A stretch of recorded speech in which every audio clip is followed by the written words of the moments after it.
Previewers, আপনারা লক্ষ্য করেছেন ইতিমধ্যে যে বিএনপি তাদের রাজনৈতিক কৌশলের বা রাজনৈতিক যে কলাকৌশল তার মধ্যে তারা তাদের প্রার্থী ঘোষণা করেছে। তো আমরা যদি এখানে লক্ষ্য করি একটি বিষয় দেখব যে বেগম খালেদা জিয়াকে 3টি আসনে প্রার্থী দেওয়া হয়েছে।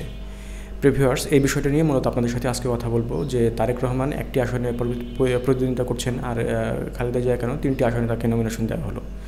প্রিভিউয়ার্স, এখানে দেখুন, আমি এই বিষয়টাকে এভাবে ব্যাখ্যা করতে চাই। আল্লাহ রাসূল কোনো একটি যুদ্ধে যে অনেক সেনাপতি নিযুক্ত করেছিলেন যে ইনি শহীদ হয়ে গেলে তারপরে একজন আসবেন, তারপরে উনি শহীদ হয়ে গেলে তারপরে আরেকজন আসবেন, এইভাবে বেশ কয়েকজন তিনি সেনাপতি নিযুক্ত করে গেছিলেন। অর্থাৎ এই যুদ্ধটা অনেক ভয়াবহ হবে, সেজন্যই মূলত এটা করা হয়েছিল এবং শেষমেশ দেখা গেছিল যে আসলেই কিন্তু সেটা বাস্তবে প্রতিফলিত হয়েছিল। বিএনপি হয়তো এরকম সামনে কোনো একটা যুদ্ধ দেখতে পাচ্ছে যে আসলে এরকম বড় একটা যুদ্ধ হবে এবং সেখানে যে কোনো মূল্যে জিতে আসতে হবে। এই জন্যে হয়তো বেগম খালেদা জিয়াকে 3টা আসনে প্রার্থী করা হয়েছে, কেননা কোনো আসনেই যেন যদি অনিশ্চয়তা দেখা দেয় তাহলে অন্য কোনো আসন থেকে যেন তিনি জিতে আসেন।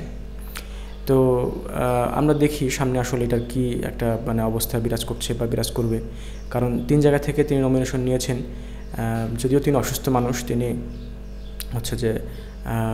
শারীরিকভাবে খুবই দুর্বল, কিন্তু এই সময় তাকে আসলে নমিনেশন দিয়ে মাঠে তাকে ছেড়ে দেওয়া কতটুকু যৌক্তিক হলো বিএনপির জন্য এটা আমি জানি না। কিন্তু খালেদা জিয়া বাংলাদেশের বুকে একটি অজস্র সম্মানের নাম, যাকে আসলে সবাই সম্মান করবে। এবং বিশেষ করে এনসিপিও দেখলাম যে খালেদা জিয়া যেখানে প্রার্থী হবেন সেখানে তারা প্রার্থীতা দিবেন না, এরকম একটা সম্মানের জায়গা তারা রেখেছেন। এবং এটা আমার মনে হয় যে জামায়াতে ইসলাম থেকে শুরু করে বিভিন্ন যারা রাজনৈতিক দল আছেন তাদেরও এটা করা উচিত, কারণ খালেদা জিয়ার জন্য অন্তত সম্মানটুকু সবার দেখানো উচিত। বাংলাদেশের বুকে যদি বাংলাদেশের জন্য কী বলে ওটাকে দেশপ্রেমিক কোনো শাসক থাকে তাহলে সেটা জিয়াউর রহমান এবং খালেদা জিয়া। তারপরের প্রজন্ম সেটা অন্য ব্যাপার, কিন্তু খালেদা জিয়া এবং জিয়াউর রহমানের জন্য আমার মনে হয় যে সম্মানটুকু বাংলাদেশের রাজনীতিবিদদের দেখানো উচিত।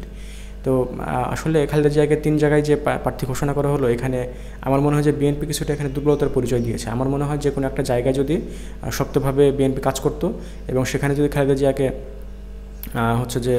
প্রার্থিতা ঘোষণা করা হতো তাহলে বরং সেটাই মনে হয় ভালো হতো।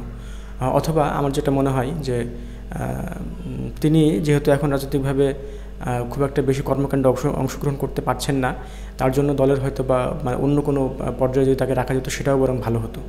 কিন্তু যেহেতু বেগম খালেদা জিয়া একটি বাংলাদেশের জন্য রাজনৈতিক অঙ্গনে একটি অনন্য নাম, বিশেষ করে জিয়াউর রহমান এবং খালেদা জিয়া, তারা বাংলাদেশের জন্য তাদের যে অবদান বা তাদের যে দেশপ্রেম, সেই দেশপ্রেমের স্বীকৃতি থেকে আমার মনে হয় প্রতিটা দল বেগম খালেদা জিয়াকে এই স্বীকৃতিটুকু এবং এই সম্মানটুকু জানাবেন, এটা আমি আশা করি এবং বিশ্বাস করি। ধন্যবাদ আপনাদের।